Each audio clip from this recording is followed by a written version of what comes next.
মেয়েটির আজ বিয়ে, চলছে সব ধুমধামের সহিত আয়োজন, চতুর্দিকে আনন্দ উল্লাসের জোয়ার। কেনই বা হবে না? বিবাহের দিন তো আনন্দ উল্লাস হবেই। বন্ধু বান্ধবরা আসছেন, মেহমানরা আসছেন, নতুন এক জীবনে পা রাখতে চলছেন, সবাই তো একটু আনন্দ করবেই। এইভাবে আনন্দ উল্লাস করতে করতে বিকাল গড়িয়ে সন্ধ্যা হয়ে গেল।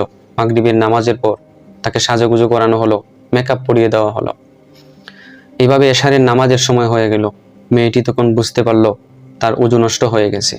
মাকে বলল, মা, আমার উজু নষ্ট হয়ে গেছে, আমি উজু করব এবং নামাজ পড়ব। মা তখন বলছিলেন, তুমি কি পাগল হয়ে গেছো? এখন নামাজ পড়বা? এখন যদি উজু করো তাহলে মেকআপ তো নষ্ট হয়ে যাবে, নামাজ তো পড়েও পড়তে পারবা। আমি মা হয়ে বলছি, তুমি যদি এখন উজু করো তাহলে আমি কষ্ট পাবো। মেয়ে তখন বলছিলেন, না, আমি এখান থেকে নামাজ না পড়ে যাব না।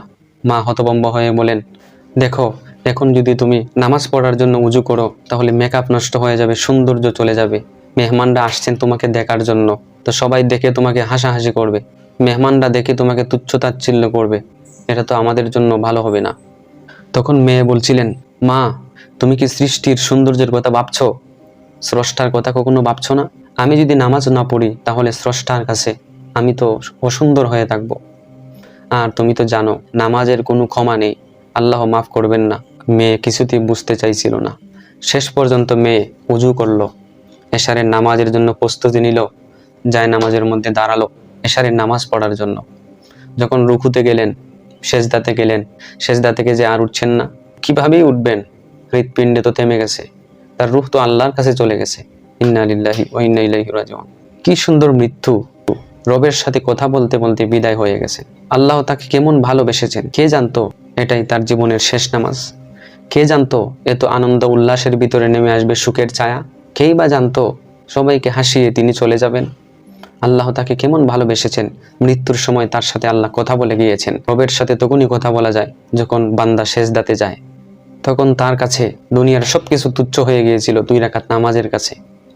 তার কাছে বিবাহের আনন্দ তুচ্ছ হয়ে গিয়েছে, মা বাবার কথা তুচ্ছ হয়ে গিয়েছে। কারণ কেনই বা হবে না? রবের সাথে মুলাকাতের সময় দুনিয়ার কিছু কি ভালো লাগে? আমরা কি চাই না যে আমাদের মৃত্যুটা এমন হোক? আমরা কি চাই না যে আমরা রবের সাথে কথা বলতে বলতে বিদায় হই? আমরা কি চাই না যে শাহাদাতে তামান্না আমারও হোক?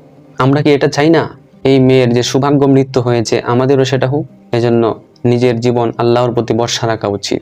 আল্লাহ আমাকে যেভাবে চালান সেইভাবে আমাদের চলা উচিত। এই সত্য কাহিনীটি বলেছিলেন শেখ আব্দুল মহসিন আল আহমদ। ঘটনাটি ঘটেছে সৌদি আরবের রাজধানী সাবায়। আমরা এই মেয়ে থেকে, এই মেয়ের জীবন থেকে শিক্ষা নিব। আমরাও যেন এমন মৃত্যু কামনা করি যে মৃত্যু রবের সাথে মোলাকাত করিয়ে দিবে, যে মৃত্যু নামাজের মাধ্যমে হবে, যে মৃত্যু সেজদার মাধ্যমে হবে। নাসরুম মিনাল্লাহি ওয়া ফাতহুন কারীব।